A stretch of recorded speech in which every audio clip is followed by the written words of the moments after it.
cùng nhau.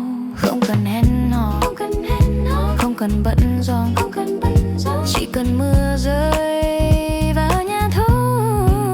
Trời mưa ở nhà thôi bạn ơi, kéo chăn lên rồi nghe mưa rơi. Trời